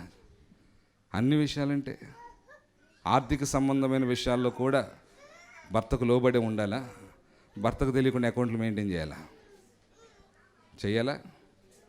అంటే మా ఆయనకి అంత తెలివి ఉండదండి, అందుకే మొత్తం నేనే మేనేజ్ చేస్తాను. అవ్వం కూడా అలాగే అనుకుంది. మా ఆయనకి డీల్ సెట్ ఇచ్చేవాడు కాదు, ఎంత మంచి డీలు, ఒక్కసారి పండు తింటే కళ్ళు తెరవబడితే దేవదూతలాగా మారిపోతాం, ఇంకేముంది పైకి రెక్కలేసుకొని ఎగిరేయచ్చు అని మనోళ్ళు కూడా మా ఆయనకి ఆ చేతికి అందితే మొత్తం తాగేస్తాడు, మొత్తం పాడు చేసేస్తాడు. నేనైతే జాగ్రత్తగా దాచి అక్కడ చీట్లు కట్టి ఇక్కడ చీట్లు కట్టి చిట్ ఫండ్ దగ్గర దాచి ఆ డబ్బులు వస్తాయి, దాన్ని తీసుకెళ్ళి ఇంకోటి వడ్డీకి ఇస్తాను, 5 రూపాయల వడ్డీకి. ఆ డబ్బులు తీసుకెళ్ళి ఇంకో చోట చీటీ కడతాను. ఒక రోజున మా ఆయనకి తెలియకుండా నా చేతిని లక్షలు ఉంటాయి, అప్పుడు నేను కూడా రెక్కలేసుకుని ఇలాగా. ఎందుకంటే ఆయనకి తెలిస్తే డీల్ సెట్ అవునవాడు కదా. అందుకని చాలా మంది తెలియగలడు. మా ఆయనకి ఏం తెలియదండి, అంత నాకే తెలుసు. ఒకవేళ నీ భర్త జ్ఞానం లేనివాడు కావచ్చు, అవిశ్వాసి కావచ్చు, దేవుడు అంటే భయభక్తులు లేనివాడు కావచ్చు, ఆ వ్యక్తిని మార్చుకోవడానికి ప్రయత్నం చేయడానికి ఓ చక్కని మార్గాన్ని దేవుని వాక్యం చెప్తుంది. ఉందా లేదా? ఏమన్నా ఉందా లేదా? పేతురు రాసిన పత్రిక ఉందా? మొదటి పత్రిక 3వ అధ్యాయంలో స్త్రీలారా, అవి కంటతారావు మనకి. అటువంటి స్త్రీలారా, మీరు మీ స్వపురుషులకు లోబడి ఉండండి, అందువలన వారిలో ఎవరైనా వాక్యమునకు అవిధేయులై అయితే వారు భయముతో కూడిన మీ పవిత్ర ప్రవర్తన చూచి వాక్యము లేకుండానే తమ భార్యల నడవడి వలన రాబట్టబడవచ్చును. మీ బైబిల్లో కూడా ఉందా? ఇక్కడ స్క్రీన్ మీద ఉందా? మీ బైబిల్లో ఉందా? బైబిల్ ఉంటే నమ్మచ్చా నమ్మకూడదా? నమ్మచ్చా? అంటే నీ భర్త నీ కుటుంబానికి అనుకూలంగా లేనప్పుడు, వాక్యానికి అవిధేయులుగా ప్రవర్తిస్తున్నప్పుడు, వ్యసనాల బారిలో పడో, అక్రమ సంబంధాల బారిలో పడో, లేకపోతే ఇంకొక పొరపాటు చేసో, తొందరపాటు చర్య వలనో, అమాయకత్వం వలనో, నిర్లక్ష్యం వలనో, మూర్ఖత్వం వలనో ఇంట్లో సొమ్ము పాడు చేస్తున్నా, ఇంట్లో సమాధానం లేకుండా చేస్తున్నా, వారు ఎవరైనా సరే వాక్యమునకు అవిధేయులైతే, వాక్యమునకు అవిధేయులు, వాళ్ళు వాక్యానికి అవిధేయులైనప్పుడు వాళ్ళను రాబట్టుకోవచ్చట. ఎలాగా? మీ భయముతో కూడిన పవిత్ర ప్రవర్తన వలన వాక్యంతో పని లేకుండా వాళ్ళని తీసుకొచ్చేయచ్చంట. వాక్యం చెప్తున్న సత్యం. అంటే వాళ్ళు రాబట్టుకోవడానికి, వాళ్ళని మార్చుకోవడానికి ఇంత చక్కని మార్గం ఉన్నా కూడా మన ప్రిఫరెన్స్ ఏంటంటే, ఈయన పాడు చేస్తాడు కాబట్టి నేను బాధ్యత తీసేసుకొని నేను నా టాలెంట్ అంతా ఉపయోగించి నేను చేస్తాను. ఇక అమాలేకీయులతో యుద్ధం చేసేటప్పుడు దేవుడు నియమించిన నాయకుడైనటువంటి మోషే కొండ మీద నిలబడి తన చేతులు ఎత్తినప్పుడు యెహోషువ అమాలేకీయుల పైన పైచేయి సాధిస్తూ ఉన్నాడు. కాసేపు చేయనొప్పటి తన చేతిని దించితే అమాలేకీయులు పైచేయి సాధిస్తూ ఉన్నారు. మోషే దగ్గర అతని సహకారులుగా అహరోను, హూరు అనే ఇద్దరు ఉన్నారు. వాస్తవంగా అహరోను మోషే కంటే పెద్దోడు, కానీ నాయకత్వం ఎవరికి వచ్చింది? మోషేకి వచ్చింది. ఇప్పుడు మోషే నాయకుడు. ఎలా నాయకుడు అయ్యాడు? ప్రజలు ఓట్లేసి గెలిపించలా, దేవుడు అతని నాయకుడిగా నియమించాడు. అతని చేతులు కాస్త అలసినాయి, అతని చేతులు పైకెత్తలేని పరిస్థితి. అప్పుడు అహరోను, హూర్లు ఏం చేయాలంటే మనలాంటి వాళ్ళు ఏం చేస్తారు? మోషే అయిపోయిందా, ఓపిక అయిపోయిందా, వెళ్ళి పక్కన కూర్చో, ఇప్పుడు నేను చెయ్యొద్దా అనాలి అహరోన్. అసలు నీకంటే పెద్దోడిని నేను, నాకు రావాల్సిన పెత్తనం ఏదో అలాగా నన్ను దాటి నీ దగ్గరికి వచ్చేసింది, అసలు ఇప్పుడు నా టాలెంట్ ఏంటో నేను చూపిస్తాను అని నీకంటే బాగా చేతిని పైకెత్తగలను అహరోను కనుక చెయ్యెత్తుంటే అమాలేకుల మీద విజయం వచ్చేదా? మోషే కంటే అహరోను శక్తిమంతుడు కదా, హూరు శక్తిమంతుడు కదా, కనుక వాళ్ళిద్దరూ కలిసి చేతులతో సరిపోద్దు కదా. వాళ్ళిద్దరూ చేసిన ఒక మంచి పని ఏంటంటే మోషే చేతులను బలపరిచారు తప్ప మోషేని పక్కన కూర్చోబెట్టి తాము పెత్తనం తీసుకోలేదు. ఈ రోజున భార్య భర్త కనుక కాస్త వాక్యానికి అవిధేయులైతే, నువ్వు పక్కన కూర్చోక నేను నడిపిస్తాను, నేను తిప్పుతాను చక్రం అంటే యాక్సిడెంట్లు అయిపోతాయి. బోళ్ళు యాక్సిడెంట్లు అవుతున్నాయి ఆల్రెడీ. చేయాల్సింది ఏంటి అని అంటే ముందు వాళ్ళని మార్చుకోవడానికి దేవుడు చక్కగా మార్గాన్ని ఇచ్చాడు. నువ్వేం చేయక్కర్లా, భయముతో కూడిన నీ పవిత్ర ప్రవర్తన వాళ్ళని తీసుకొస్తుంది మార్గంలోనికి, వాళ్ళని తీసుకొస్తుంది ఖచ్చితంగా. వాళ్ళు మారేలాగా ప్రార్థన చేయి, పవిత్రంగా ప్రవర్తించి చూడండి, వాక్యానుసారంగా ప్రవర్తించి చూడండి. సాధువైనట్టు మృదువైనట్టు గుణము అనే అక్షయ అలంకారంతో వాళ్ళని ఎదుర్కొంటూ వారిని ప్రేమిస్తూ వారికి అన్ని విషయాల్లో లోబడి ఉండండి. వారికి లోబడి మీ వల్ల కానిది ఏదో ఉంటే దేవునికి అప్పగించండి. దేవుడు మార్చడా? దేవుడు మార్చడా? మారుస్తాడండి. అది నమ్మక చాలామంది తమ స్థానాన్ని తమకు తామే హెచ్చించేసుకొని తాము చేయకూడని పని వారు చేస్తున్నారు. ఈ విషయంలో ఇంకా చాలా సందర్భాలు ప్రభు మన కోసం బైబిల్లో రాయించాడు. దేవుడు నియమింపని వేరొక అగ్నిని యాజకులే దేవుడు నియమింపని వేరొక అగ్నిని తీసుకొచ్చారట. దేవుడు ఏం చేశాడు? వాళ్ళిద్దరిని నాదాబు అబీహులను కాల్చిబడేశాడు. యాజకులే వాళ్ళు అనుకున్నారు ధూపం వేస్తే చాలు కదా, ఏదైతే ఏంటి. దేవుడు నియమించిందే ధూపం వేయాల, దేవుడు నియమించిన నాయకత్వమే నీ ఇంట్లో ఉండాల, దేవుడు నియమించిన వాడే నీ ఇంటికి యజమానుడై ఉండాల, అతనికి మిగతా వారు లోబడి ఉండాలి. అది క్రమం. అది ఎవరిష్టానుసారంగా వాళ్ళు ఆ క్రమాన్ని మార్చేసుకొని తమకు అనుకూలంగా మార్చేసుకొని ఇష్టం వచ్చినట్టుగా ఆ స్టీరింగ్ తిప్పడం మొదలు పెడితే యాక్సిడెంట్లు అవి ఏమవుతాయి? అదే జరుగుతుంది లోకంలో. భర్త యందు భయము కలిగి ఉన్నట్లు చూసుకోవాలి, భయం కలిగి ఉండాలి. ఎందుకు భయం కలిగి ఉండాలండి? మా ఆయన కూడా చక్కగా నన్ను బంగారంగా చూసుకుంటే నేను ఎందుకు లోపడను అంటారు చాలామంది. నేను ఎందుకు లోపడను? నేను లోపడతా, నన్ను అలా చూసుకోవట్లేదుగా, నన్ను ఇలా చూసుకోవట్లేదుగా అని. ఇప్పుడు దేవుని బిడ్డలారా, దేవుని యొక్క వాక్యం ఏం చెప్తుందంటే సంఘము క్రీస్తునకు లోబడినట్లుగా ప్రతి భార్య తన భర్తకు లోబడి ఉండాలి. ఎందుకు అనంటే ఆ భర్త అనే స్థానాన్ని ఇచ్చిన వాడు దేవుడు, దేవుని చేత నియమించిన వ్యక్తి, అభిషేకించబడిన వాడు. తప్పు చేసినా కూడా దావీదు చెయ్యెత్తి ఏమన్నా చేశాడా? దేవుని చేత అభిషేకించిన వాడిని నేను ముట్టకూడదన్నాడు. ఏమన్నా ఆయన మంచివాడా? సౌలు ఏమన్నా దుర్మార్గుడు కదా, రాజ్యాన్ని పరిపాలించడం మానేసి 3,000 మంది సైన్యాన్ని ఎంటబెట్టుకొని ఎక్కడ దావీదు దొరుకుతాడని దావీదుని చంపడానికి తిరిగినోడు. తన కూతురు దావీదును ప్రేమిస్తుందని తెలిస్తే ఆమె ద్వారా అతన్ని సాధిద్దాము, ఆమె ద్వారా అతన్ని చంపేద్దామని పెళ్లి చేసినటువంటి వ్యక్తి సౌలు. అంటే లోపల ఎంత దుర్మార్గపు ఆలోచన చూడండి. కన్న కూతురుని అడ్డం పెట్టుకొని అల్లుడిని చంపేద్దాం అనుకున్నాడు. దావీదు మీద ఎలాగైనా సరే కక్ష తీర్చుకోవాలి, చంపాలి, నాశనం చేయాలి, కంకణం కట్టుకుని తిరిగాడు. అలాంటి వ్యక్తిని దేవుడు దావీదు చేతికి అప్పగిస్తుంటున్నాడు. యెహోవా చేత అభిషేకించిన వాడిని నేను ముట్టకూడదు. ఒకవేళ అతని పాపం పండితే దేవుడు అతను ఇంకొకలాగా శిక్షిస్తాడు, కానీ నా చేతులతో నేను అతన్ని శిక్షించకూడదు. ఇప్పుడు దేవుని బిడ్డారా, నీ భర్త ఎలాంటి వాడైనా కూడా నువ్వు లోబడే ఉండాలి. ఎందుకనంటే అతడు నీ మీద యజమానిగా, నీకు నాయకుడిగా దేవుని చేత అభిషేకించబడినవాడు. హల్లెలూయా. అతడు దేవుని చేత అభిషేకించబడినవాడు. అతని పొరపాట్లు ఎక్కువైతే దేవుడే మొత్తుతాడు అతన్ని. కానీ నీ మట్టుకు నీవు ఏమండి అతనికి లోబడి ఉండటమే నేర్చుకోవాలి. అబీగైలు గురించి నేర్చుకుంటాం. తన భర్త మోటువాడు, దుర్మార్గుడు. దావీదు కోపం వచ్చింది నాబాలు ప్రవర్తన బట్టి, చంపడానికి బయలుదేరాడు. అతని ఇంట్లో ఒక్క మగవాడిని కూడా నేను ఉంచను అన్నాడు. అంటే ఆడవాళ్ళని ఉంచుతాడా ఉంచడా? ఏమంటే చెప్పండి. ఉంచుతాడనే కదా.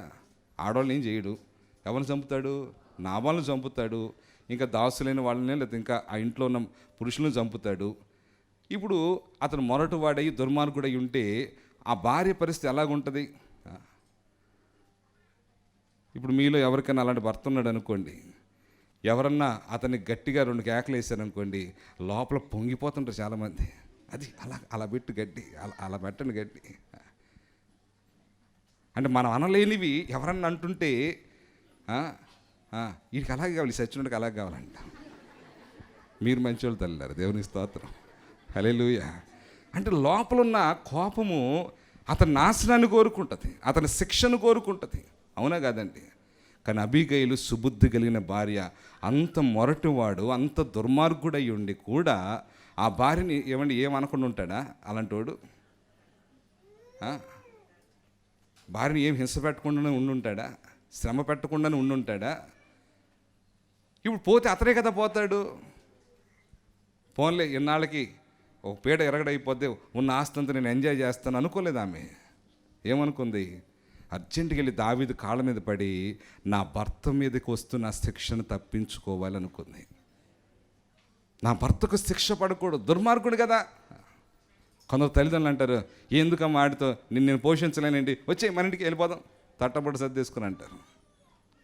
అంటే వాళ్ళకి దేవుని చిత్తం తెలియదు, దేవుని ఏర్పాటు, దేవుని ప్రణాళిక ఏంటో వాళ్ళకి అర్థం కాదు. కొంతమంది పెద్దలకి వాళ్ళు అనుకుంటారు, నేను పోషించలేను, తిండి పెట్టలేనా ఏంటి? భార్యాభర్తల బంధం అంటే తిండి పెట్టడం, బట్టలు కొట్టించడం, వాళ్ళని పోషించడం, వాళ్ళకి కావలసిన అవసరాలు తీర్చడము. ఏమైనా అందుకోసం భార్యాభర్తల బంధం కాదది. దేవునికి నీకున్న బంధాన్ని అర్థం చేసుకోవడానికి ఒక ఎక్సర్సైజ్ ఇది. అదే వాళ్ళిద్దరి మధ్యలోనే తెలుస్తుంది, ఇంకెవరికి తెలియదు. అది తోడబుట్టిన వాళ్ళు ఎంత ప్రేమించేసినా ఆ ఎక్సర్సైజ్ చేయించలేరు. అది దేవునికి వారికి మధ్య ఉన్నటువంటి బంధాన్ని జ్ఞాపకం చేసుకుంటూ దాని అంత గౌరవంగా పవిత్రంగా ఎంచడానికి వారిద్దరి మధ్యలో ఆ ప్రేమ ఆప్యాయత దేవుడు ఇచ్చాడు. అది కొందరికి అర్థం కాదు. అందుకే పెళ్లి చేసేటప్పుడు ఎత్తుకుంటారు, బాగా డబ్బులు సంపాదించేవాడైతే, గవర్నమెంట్ ఉద్యోగస్తులు అయితే ఒక 10 లక్షలు ఎక్స్ట్రా అయిన పర్లా, ఎందుకంటే అటు పోయిన పెన్షన్ వస్తుందిగా. కూతురు పెళ్లి చేయకముందే ఏం కోరుకుంటాడు? పెన్షన్ వరకు వెళ్ళిపోతాడు వీడు. కొందరు అంటారు, మా అమ్మాయిని ఇస్తాం కానీ ఆడపడుచులు కానీ అత్తగారు కానీ మాంగారు ఎవరు ఉండరుగా. అంటే పెళ్లి చేయగానే మొత్తం తాళాలు గుర్తు మా అమ్మాయికి వచ్చేయాలి. రేపొద్దున వాళ్ళకి పిల్లలు పుడతారు, ఆ ఇంటికి ఒక కోళ్ళు వస్తుంది, ఆ ఇంటికి కోళ్ళ చేతికి కూడా తాళాలు గుర్తు ఇంకా కొంచెం ముందే వెళ్తుంది. ఫాస్ట్ జనరేషన్ కదా.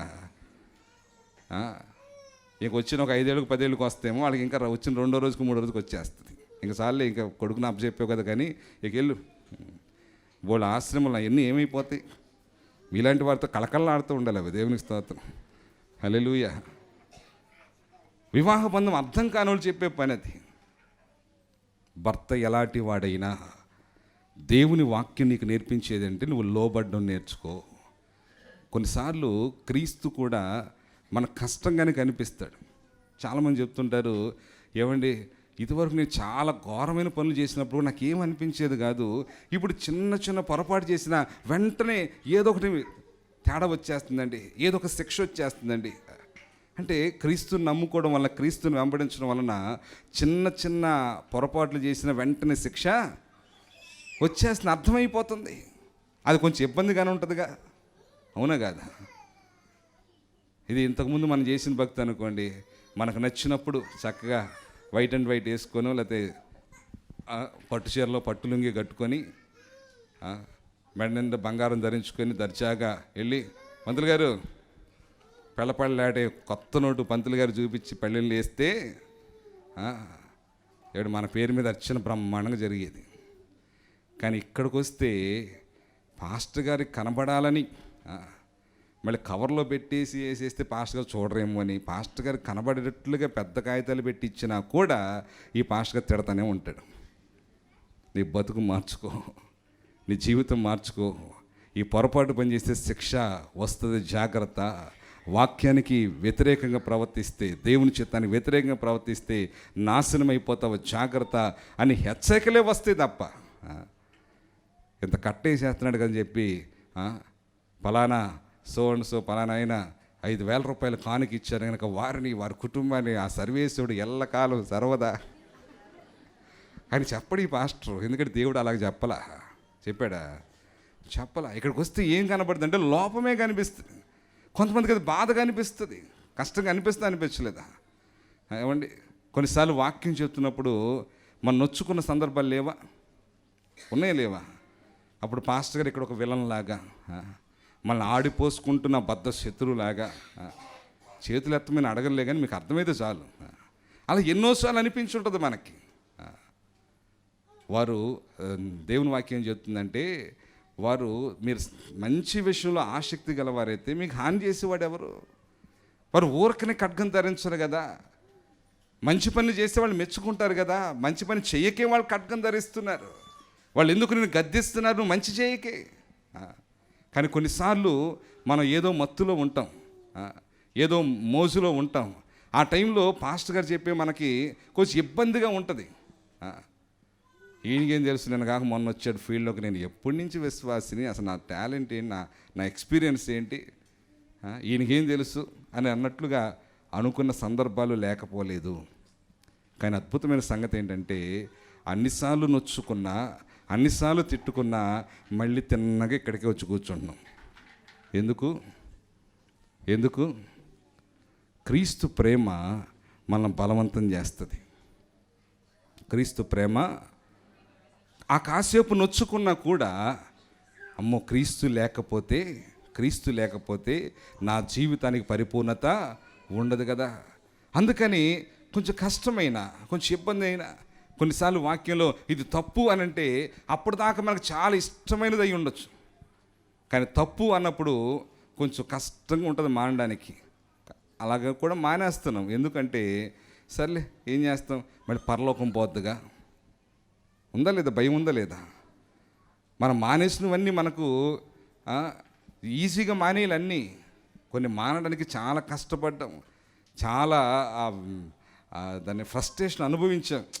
ఈయన అది చూడొద్దు అంటాడు, ఇది తినొద్దు అంటాడు, అలా మాట్లాడకూడదు అంటాడు, ఇలా చేయకూడదు అంటాడు అని కొంచెం నసుక్కుంటూనో సణుక్కుంటూనో మొత్తానికి నెరవేరుస్తున్నాం ఆజ్ఞలు. ఎందుకనంటే ఇది మనకి ఎంత ఇష్టమైనదైనా కూడా ఇది విడిచిపెట్టకపోతే ఆయన నన్ను స్వీకరించాడు, ఇది విడిచిపెట్టకపోతే నేను ఆయన రాజ్యానికి చేరలేను అనే చిన్న భయము ఏం చేస్తుంది, మనల్ని పాపము నుండి ఒప్పింపజేసి తప్పిస్తూ ఉంది. హల్లెలూయా, హల్లెలూయా. భర్త కొన్ని విషయాల్లో కఠినంగా ఉన్నా, కొన్ని విషయాల్లో మనకి ఇబ్బందిగా అనిపించినా, కొన్నిసార్లు ఏదో మన హక్కులన్నీ లాగేసుకున్నట్లుగా కనిపించినా, దశంభాగం అడిగితే మనం ఫీల్ అవుతుంది సార్, అలాగనమాట. నా సొమ్ము, నా కష్టార్జితం అంతా ఎలా దోచేసుకుంటున్నారు అన్నట్టుగా ఫీల్ అవుతామే. అలా కొన్నిసార్లు భర్త ఏదో తన ఆధిపత్యం చెలాయించి తన హక్కులన్నీ లాగేసుకుంటున్నట్లుగా కనిపించినా కూడా భయము కలిగి ఉండునట్లు చూసుకోవాలి. ఆ భయములో నుంచి పవిత్ర ప్రవర్తన వస్తుంది. అలా ఎప్పుడైతే ఆ దేవుని వాక్యానుసారమైన జీవితం మనకు ఉంటుందో, దేవుని యొక్క ఆశీర్వాదాలు ఈ కుటుంబం మీదకి వస్తాయి. నిత్యత్వానికి చేరడానికి క్రీస్తుకు సంఘానికి ఉన్న బంధం ఇంకా బాగా అర్థమవుతుంది. ఈ రెండు చాలా అవినాభావ సంబంధం కలిగినవి. ఇది చూస్తూ అది నేర్చుకోవచ్చు, అది చూస్తూ ఇది నేర్చుకోవచ్చు. ఏమంటారు? ఇంకా చాలా చెప్పాలని ఉంది, టైం మాత్రం వెళ్ళిపోతుంది. చెప్పమంటారా? చెప్పనా? తలకాయ ఎటు పోగట్లా, వద్దు అని అనలేరు, అలాగని చెప్పు అని కూడా అనలేరు. అందుకని ప్రార్థన చేయండి, దేవుని చిత్తమైతే ఇంకోసారి ఇంకా వివరంగా నేర్చుకుందాం. చాలామంది అడుగుతున్నారు కపుల్స్ రిట్రీట్ పెడితే బాగుండు అని. మీకు అనిపించింది ఎప్పుడైనా? ఎందుకంటే అక్కడ ఇంకా కొంచెం వివరంగా మాట్లాడుకోవచ్చు. ఇప్పుడు అన్నీ మాట్లాడలేం, సెన్సార్ కట్లు ఎక్కువ. దేవునికి స్తోత్రం, హల్లెలూయా. ప్రార్థన చేయండి, మీరు గట్టిగా ప్రార్థన చేస్తే ఈ సంవత్సరం పెడదాం గ్యారంటీగా. ఏమంటారు? కావాలన్న వాళ్ళు ఒకసారి గట్టిగా స్తోత్రం చెప్పండి. చాలామంది సిద్ధంగా ఉన్నారు. పాస్టర్ గారు ఎక్కడ ఉన్నారు? ఓకే, రెడీ చేసుకోండి ప్రోగ్రామ్ అయితే. ఇప్పుడు దేవుని బిడ్డలారా, భార్యాభర్తల బంధము, వివాహ బంధము అన్ని విషయములలో ఘనమైనది ఉండాలి. ఇది వాక్యానుసారమైన బంధం గనుక, దేవుడు నిర్ణయించిన బంధం గనుక, ఈ బంధానికి మనం విలువిచ్చి ఈ బంధంలో ఉన్నటువంటి ఆశీర్వాదాన్ని పరిపూర్ణంగా అనుభవించాలి. అట్టి కృప నూతనంగా జతపరచబడినటువంటి ఆనంద వినతులకి మాత్రమే కాకుండా, ఇందాక చేతులు ఎత్తారే కపుల్స్ రిట్రీట్ పెడితే బాగుండని, అంటే కొంచెం బంధంలో ఎక్కడో చిన్న చిన్న చికాకులు పరాకులు ఉన్నా వాటిని సరిచేసుకొని ఇంకా ఆశీర్వాదమయంగా మార్చుకోవాలనుకునే ప్రతి ఒక్కరికి దేవుడు ఇలాంటి బంధాన్ని కృపగా అనుగ్రహించునుగాక. ఆమేన్. క్రీస్తుకు సంఘానికి ఉన్నటువంటి పోలిక మన జీవితాల్లో దేవుడు నెరవేర్చునుగాక. దేవుడి మాటలు దీవించునుగాక. ఆమేన్.